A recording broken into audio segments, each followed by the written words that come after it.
Napakahalaga sa akin yung pag-aaral dahil yung pag-aaral kapag nakatapos ka, ito talaga yung magdadala sa iyo ng tagumpay. Ito yung tanging yaman na sabi ng mga magulang ko na hindi mananakaw ni naman.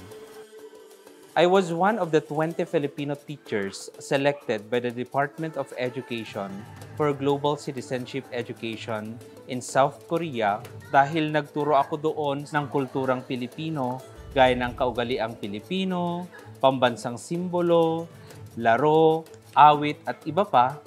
Nagkaroon ako ng guilt sa sarili ko at napagtanto ko ang aking pagiging makabayan. Ipinangako kong pagbalik ko ng Pilipinas, itataguyod ko ang kulturang Pilipino. Nagmumula ang aking inspirasyon sa mga bata.